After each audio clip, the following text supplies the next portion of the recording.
آخر میں جو کم تم ہم والی میم ہوتی ہے اس کو جمع کا میم کہتے ہیں۔ اب اس کو کس طرح پڑھا جاتا ہے، تو آج ہم اس کے ایک کلمے کے ہجے کریں گے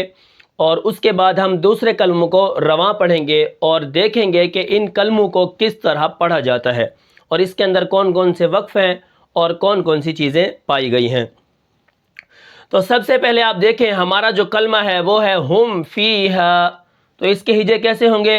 ہا میم پیش ہم، فا یا زیر فی، ہا الف زبر ہا، ہم فیہا، ٹھیک ہے۔ تو اسی طرح آپ دیکھیں ہا کے اوپر پیش ہے، پیش حرکات میں سے ہے زبر زیر پیش، ٹھیک ہے، اور جس حرف کے اوپر حرکت ہوتی ہے ہم اس حرف کو متحرک کہتے ہیں۔ متحرک کا مطلب ہوتا ہے کہ حرکت والا حرف۔ اور آگے آپ دیکھیں کہ میم کے اوپر جزم ہے اور جزم جو ہے یہ پیچھے والے حرف کے ساتھ مل کر پڑھی جاتی ہے۔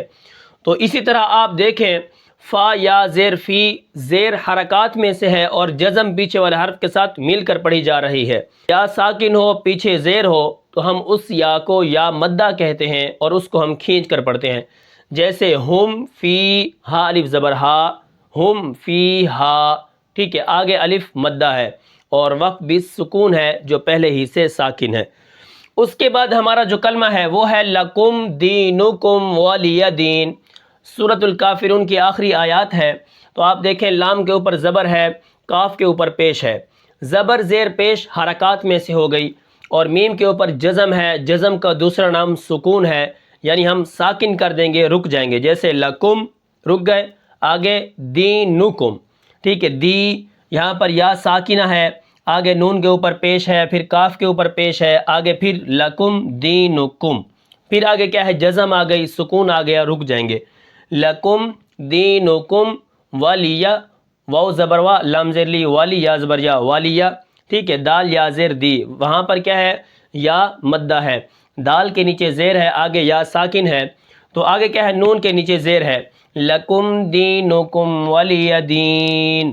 ٹھیک ہے۔ یہاں پر میں نے سکون کیا آخر میں نے زیر کو نہیں پڑھا، وہ اس لیے ہے کہ یہاں پر وقف بالاسکان ہے۔ وقف بالاسکان کا مطلب ہوتا ہے کہ جو پہلے سے ساکن نہ ہو، ٹھیک ہے، تو اس کلمے کی بھی آپ کو سمجھ آ گئی ہوگی۔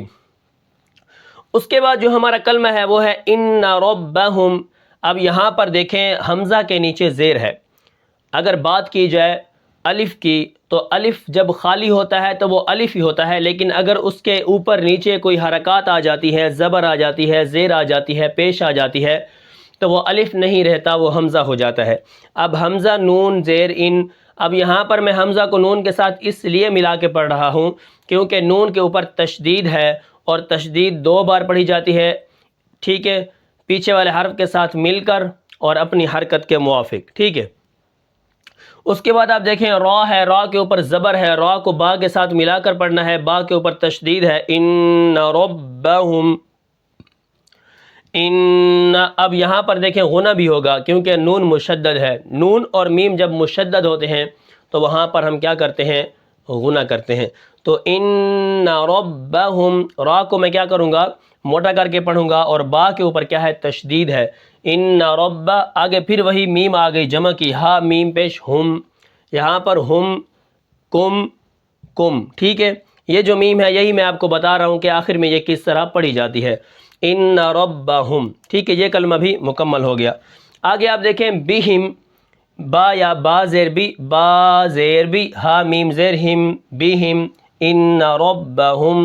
بہم، تو یہاں پر ان ربہم بہم، ٹھیک ہے، یہ کلمہ اس طرح بنے گا۔ آگے کیا ہے ترمیہم بحجارہ، ترمیہم بحجارہ، ٹھیک ہے، آگے تا را زبر تر، میم یا زیر می، ترمی، ہا میم زیر ہم، ترمیہم، ٹھیک ہے، با زیر بی، ترمیہم بی، ہا زیر ہی، ترمیہم بہی، ٹھیک ہے، جیم الف زبر جا، ترمیہم بحجارہ، را زبر را، را کو موٹا کریں گے، ترمیہم بحجارہ، تا 2 زیر 3، ترمیہم بحجارۃ، اس طرح اگر وقف کریں گے رکیں گے، ترمیہم بحجارہ، ٹھیک ہے، تو ہم کیا کریں گے ان کلموں کو کس طرح پڑھیں گے، لکم دینکم ولی دین، اسی طرح ان ربہم بہم، اب یہاں پر میم ساکن کے بعد اگر با آ جائے تو وہاں پر آپ دیکھیں ان ربہم، تو یہاں پر کیا ہے، آواز ناک کے اندر جاتی ہے۔ تو جب ہم انشاءاللہ تجوید کو پڑھیں گے، تجوید کا کورس کریں گے، تو اس کے اندر ہم سیکھیں گے کہ نون ساکن اور نون تنوین کے بعد اگر یہ آ جائے، یہ حروف آ جائیں تو کیا ہوتا ہے، حروف ہلکی آ جائیں تو کیا ہوتا ہے۔ اسی طرح میم ساکن ہو، اس کے بعد کیا آ جائے، با آ جائے، یا اسی طرح میم ساکن کے بعد میم آ جائے، اسی طرح میم ساکن کے بعد کوئی دوسرے حرف آ جائیں تو وہاں پر کیا ہوتا ہے۔ تو انشاءاللہ یہ ہم تجوید کے اندر پڑھ لیں گے۔ تو یہ تھا آج کا ہمارا سبق جو میں نے آپ کو مختصر بتایا ہے، اور یہ نورانی قاعدے کا آخری سبق سے پیچھے والا سبق ہے۔ انشاءاللہ اس کے بعد ہمارا آخری سبق ہے، وہ ہے نورانی قاعدے کا، تو انشاءاللہ وہ ہم کل پڑھیں گے۔ تو میں امید کرتا ہوں کہ آپ کو یہ سبق سمجھ آیا ہوگا۔ ملتے ہیں پھر انشاءاللہ اگلے سبق میں، تب تک کے لیے مجھے اجازت دیجیے۔ اللہ حافظ۔